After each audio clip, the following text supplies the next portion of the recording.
Որտեղ ես դու, ինչպես ես ապրում, միթե Հայաստան բառը քեզ համար վերածվել է հայհոյանքի, այսօր քո հայրենիքը խլել են քեզնից, քո առաջ է նետում ամենօրյա աղբ, ամենօրյա ուղեղ տվալու քարոզչություն։ Իսկ դու գիտես, որ ամենավտանգավոր եւ կարեւորագույն զենքը ինֆորմացիան է։ Իսկ դու գիտես, որ Ամերիկայի Միացյալ Նահանգները քարոզչություն իրականացնող կազմակերպությունների եւ մասնագետներ վերապատրաստելու համար տարեկան ծախսում են $56 միլիարդ, այն դեպքում, երբ հակահետախուզության եւ ազգային անվտանգության ծառայության համար ընդամենը $10 միլիարդ։ Մեր երկրում էլ բուրգի վերևում կանգնածները իրենց ձեռքն են վերցրել ինֆորմացիայի ներարկիչները եւ իրենց վասալ կայքերի եւ հեռուստաալիքների օգնությամբ լվանում են մեր ուղեղները։ Ստեղծում են առօրյա գաղճ, որը ստիպում է հային կամ արտագաղթել, կամ դուրս գալ փողոց։ Փողոց դուրս գալով էլ դառնում ես նույն այդ քարոզչության զոհը։ Իսկ դու գիտես, թե ում ձեռքում է այս քարոզչության հրեշավոր մեքենայի ղեկը, ով է մատուցում ինֆորմացիա, ճաշակ ու մշակույթ թելադրում, բթացնում ձեր զգոնությունը հրաժարականներով ու նորանշանակ պաշտոնյաներով։ Նա Վատիկանում Հայաստանի արտակարգ եւ լիազոր դեսպան, տարածաշրջանում ամենաազդեցիկ մեդիա մագնատ Արքայազն Միքայել Մինասյանն է։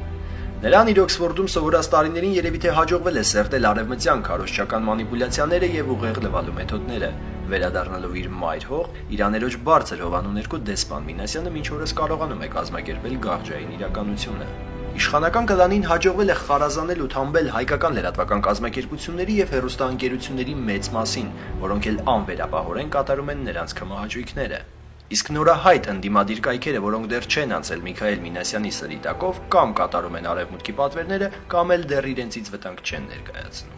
Այս իրականության մեջ ամենապաթետիկը մեդիադաշտի վերահսկողություն իրականացնող պետական մարմինների աշխատանքն է։ Վերջին տարիների ընթացքում Հայաստանի Հանրապետության ոստիկանապետ Վլադիմիր Գասպարյանի պալատականներին հաջողվել է իրենց ազդեցությունն ու վախը տարածել հայաստանյան լրատվական կազմակերպությունների մեծ մասի վրա։ Խոսքի ազատության ակնհայտ այս ոտնահարումը կազմակերպվում է երկու մեթոդներով։ Առաջին, եթե լրատվական կազմակերպությունը հրապարակում է մի այնպիսի տեղեկություն, որը վնասում է Հայաստանի Հանրապետության ոստիկանապետի եւ ոստիկանության վարկանիշը, ասենք օրինակ տվյալ կազմակերպությունը հրապարակում է տեղեկություն այն մասին, որ Հայաստանի Հանրապետության ոստիկանապետ Վլադիմիր Գասպարյանի թիկնազորի պետ գնդապետ Արշակ Հակոբյանը ունի Mercedes Magnus-ի 5 ամենագնաց, բոլորն էլ նույն պետհամարանիշներով։ Այս դեպքում խմբագրությունը զանգ է ստանում Հայաստանի Հանրապետության ոստիկանության հասարակության հետ կապերի վարչությունից։ Նրանց հետ է խոսում բավականին կիրթ ու գրագետ անձնավորություն, որը դիվանագիտորեն փորձում է գտնել համագործակցության ուղի, այն պայմանով, որ ոստիկանությանը վարկաբեկող տեղեկությունները չհրապարակվեն։